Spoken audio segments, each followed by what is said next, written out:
नमस्कार साथियों, नए दिन की नई शुरुआत एक नए ब्लॉग के साथ। और आज दिन की शुरुआत सूर्योदय के साथ। सूर्योदय की प्रातःकाल की इस मधुर बेला में मेरे सभी व्यूअर्स, मेरे सभी सब्सक्राइबर्स, शुभचिंतकों का बहुत बहुत स्वागत है, हार्दिक अभिनंदन है। आज का दिन आपके लिए बहुत शुभ हो, ऐसी कामना करता हूँ। साथियों, हमारे दैनिक जीवन में लोकगीतों और लोक संगीत का बहुत महत्वपूर्ण स्थान रहा है। लोकगीत और लोक संगीत ये हमें मानसिक शारीरिक रूप से वो शांति, वो सुख प्रदान करते हैं जो कोई औषधि प्रदान नहीं कर सकती। इन लोकगीतों और इन लोक संगीतों के माध्यम से हम अपने जीवन की तमाम परेशानियों को, दुख दर्दों को भूल जाते हैं। इन लोकगीतों और लोक संगीत में हमारे जीवन की परेशानियाँ, हमारे जीवन की खुशियाँ, रोज़मर्रा के दिनचर्या से जुड़ी हुई समस्याओं का जिक्र होता है। कुछ लोकगीत ऐसे होते हैं जो कि हमारे जीवन का अभिन्न अंग बन जाते हैं। हमारे उत्तराखंड में, हमारे कुमाऊं क्षेत्र में भी तमाम ऐसे लोकगीत हैं जिन्हें कि हम भूल नहीं सकते हैं, जो कि हमारे नस नस में समा गए हैं। और आज ऐसे ही एक लोकगीत की बात मैं कर रहा हूँ कि वह किस प्रकार से बना, किस प्रकार से हमारे दैनिक जीवन का एक अभिन्न हिस्सा बन गया और अंतर्राष्ट्रीय नहीं बल्कि अंतर्राष्ट्रीय स्तर पर भी हमारी एक पहचान बन गया। जी हाँ, मैं बात कर रहा हूँ बेड़ू पाको बारोमासा की। एक ऐसा गीत जिसने उत्तराखंड को अंतर्राष्ट्रीय स्तर पर एक नई पहचान दिलाने का कार्य किया है। आज मैं बात कर रहा हूँ आपसे कि किस प्रकार से इस गीत का निर्माण हुआ, किस प्रकार ये गीत लिखा गया। साथियों, किसी भी गीत में दो हिस्से होते हैं। एक हिस्सा जो गीत में बार बार गाया जाता है जिसे कहते हैं मुखड़ा, और दूसरा हिस्सा जो गीत में केवल एक बार गाया जाता है उसे कहते हैं अंतरा। मुखड़ा अमूमन 2 पंक्तियों का होता है, जबकि अंतरे में 2, 3 या 4 पंक्तियां हो सकती हैं। बेड़ू पाको बारोमासा इस गीत का जो मुखड़ा है वो किसने लिखा है, इस बारे में कुछ भी ज्ञात नहीं है, क्योंकि उत्तराखंड में लोक गीतकारों की, लोक गायकों की कमी नहीं रही है। आम ग्रामीण अपने समय को पास करने के लिए गुनगुनाता रहता था। इसी क्रम में संभवतया किसी व्यक्ति के द्वारा ये गीत की 2 लाइनें लिखी गई हैं। अल्मोड़े के प्रख्यात रंगकर्मी श्री मोहन उप्रेती जी ने ये गीत किसी व्यक्ति के मुंह से सुना और उन्हें बहुत अच्छा लगा। अल्मोड़े के जाखन देवी इलाके में उस वक्त एक चाय की दुकान हुआ करती थी, उदय सिंह की, जिसे लोग प्यार से उद्दा उद्दा कहते थे। एक दिन मोहन उप्रेती उसी उद्दा की दुकान में बैठे चाय पी रहे थे और उस दुकान की टेबल पर अपनी उंगलियों से थाप देते हुए इस गाने के मुखड़े को गुनगुना रहे थे।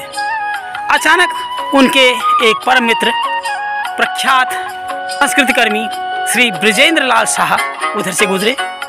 मोहन उप्रेती जी ने ब्रिजेंद्र लाल शाह जी को आवाज़ आ गई, अरे शाह जी जरा बात सुनो। शाह जी आए, पूछा मोहन क्या बात, और मोहन दा ने ये बताया कि यार ये गीत मैंने सुना है, अब मैं ये चाहता हूँ कि इस गीत को पूरा किया जाए, और आप अच्छे गीतकार हैं, लिखना अच्छा जानते हैं, अच्छी कविताएँ करते हैं, कृपया आप इस गीत को पूरा करें।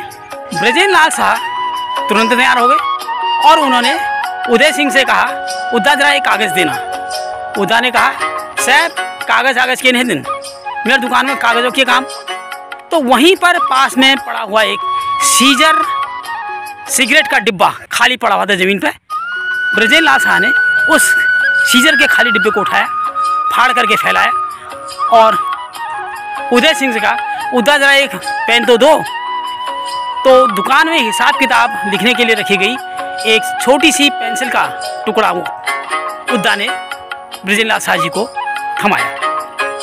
मोहन उप्रेती बार बार मुखड़े को गुनगुना रहे थे और उसी के साथ साथ ब्रिजेंद्र लाल शाह ने गीत के अंतरों की रचना की, और इस प्रकार मजाक मजाक में, खेल खेल में एक कालजयी गीत बेड़ू पाको बारोमासा हो नैरण काफल पाको चैता की रचना हुई।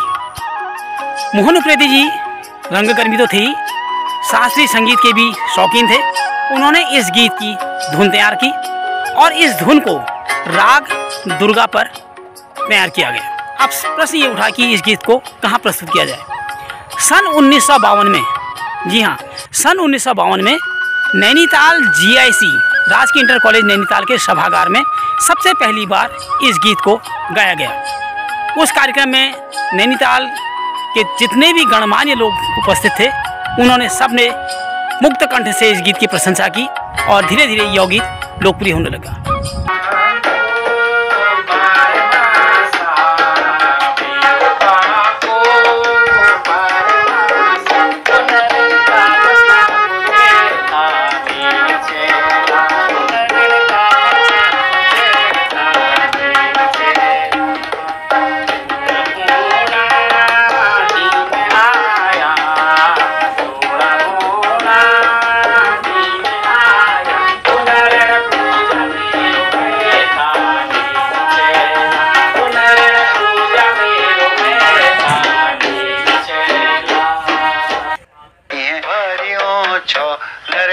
सुने नितालो मेरी छैला हुनरण जो सुने नितालो।